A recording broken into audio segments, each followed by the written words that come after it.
How to generate AI images using Reve Image AI. First, open your web browser and go to reve.art. Then sign in with your Google account or create a free account if you don't already have one. Once you're on the dashboard, click the prompt box to start a new image.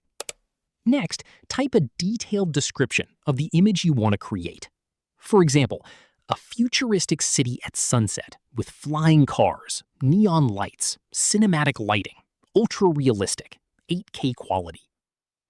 Now, click the Generate button. Reve Image AI will create one or more images based on your prompt.